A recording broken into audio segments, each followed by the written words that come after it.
wax badan akhri si wax badan aad u ogaato. wax akhrisku waa waxa maanta uu caalamkan aynu joogno isugu faano. wax akhrisku waa waxa maanta ay dunidan sababtiisa ku horumartay. cidii kasta oo doonayso inay horumarto waxaa waajib ku ah akhrinta wax uun ay jecel yihiin, laakiin shardi waa in waxaasi ay yihiin wax micno leh. kasoo qaad waxaad akhrinaysaa mid ka mid ah wargeysyada ka soo baxa dalka Holland, laakiin ka warramaya ciyaarihii shalay ka dhacay dalka Masar. haddaba la soco midaasi wax kuuma tarayso. wax akhriskuna kuma jirto. waa aniga aragti ahaanteyda wax akhrisku waa mid muhiim ah. haddaba kaalay aan si fiican wax uga ogaano wax akhriska iyo muhiimadiisa.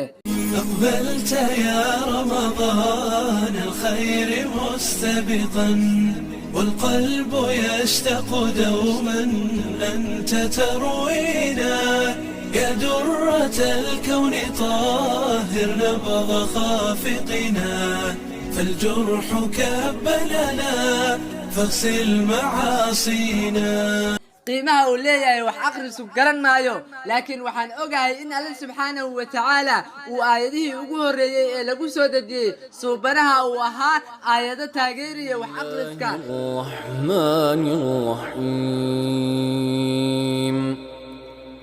اقرأ باسم ربك الذي خلق خلق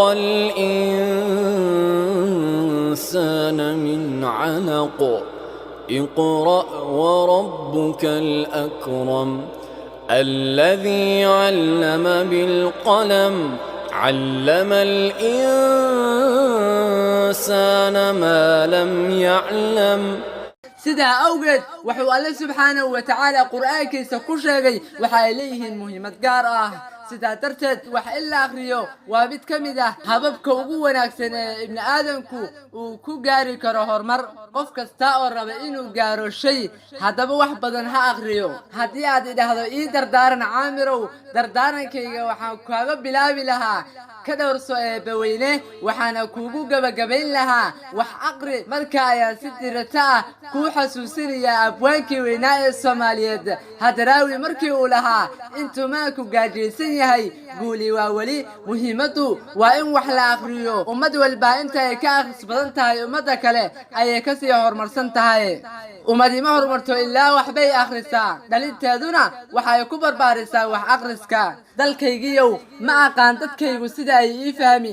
markasta oo aan wax akhriyo waxaa igu soo dhacday inaan wax qoro, markaabay iyaguna dagaal ila soo aadaan, way inid jabiyaan. sidee markaa dalkaygiiyow horumar kuu gaarsiiyaa?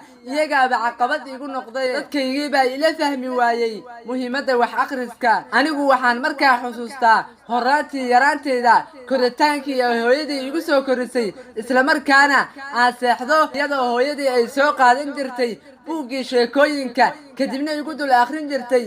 sidaa waxay u sameynaysay keliya inaan barto wax akhriska, kadibna aan noqdo xidig ka mid ah xidigaha dunida. ka raali noqo hooyo, waan u dadaalay si aan dadkayga u fahansiiyo muhiimadda ay leedahay wax akhriska. sideeduba way run sheegeen kuwii yidhi akhrisuu waxa uu noolaadaa ku nololood, halka midka aan wax akhrin uu noolaado hal nolol.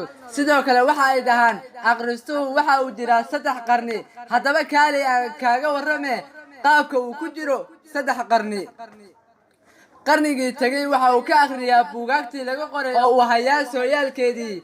qarniga uu joogana waxa uu akhriyaa buugaagta marka la soo saaro amaba uu la socdaa xaaladaha jira ee taagan waqtigaas. qarniga u dambeeya waa saadaali karaa sida ay wax u dhici karaan. sidaa darteed abwaan cabire abwaan aan ka jeclahay ma jiro. Hadraawi dambigiisa kiisa hore iyo kii dambaba ha dhaafe, jannadana Alle subxaanahu wa ta'aala ha uga dhigo ma uu yiyo meel uu ku hoyde. qalinka wax suureeya kugu sima halkaa doonto, saaxiib kala furan weeye, sunto fara ku hoyntiisa weligaa ha sii dayn. haddiiba mar aad isleedahay noqo qoraa cajiib ah, qoraa laga yaqaan caalamka oo idil, waxaa hadda waajib kugu ah inaad adigu marka hore wax ka akhrido majaalka aad doonaysid inaad wax ka qorto. ogow maanta inuusan jirin cid maanta xoog ku haysata dhageysiga qalbi ahaaneed ee qalbiyada dadka, ee xoog keliya ay ku haystaan dadka wax akhriya iyaga ayaa maanta la dhegaystaa, iyaga ayaa maanta la qadariyaa. maxaa wacay? iyaga ayaa naftooda hormariyey. waxa ay tiri Malala mar ay ka hadlaysay qiimaha dhowr walxood oo uu ka mid yahay wax akhrisku, hal cunug iyo hal bare, qalin iyo buug ayaa dunida wax ka bedeli kara. waa runteed.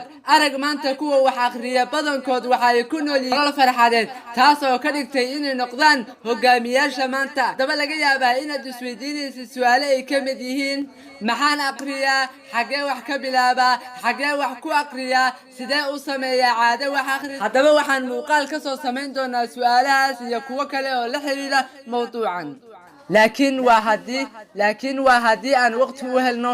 sidoo kale waxyaalo kugu abuuri kara inaad maanta noqotid qoraa. dhammaan waxaan rajaynaynaa inaan waqti u helno. kaali aan gabagabada kuugu sheego mid ka mid ah wixii ay dunidu i bartay. nolosha ayaa waxa ay bartay in wax akhrisku uu cumrigu u siyaadiyo, midka ka dhigtay saaxiib dhab ah, halka maandooriyaha uu yahay mid aadanaha cumrigiisa dadajiya. wax badan akhri si wax badan aad uga ogaato.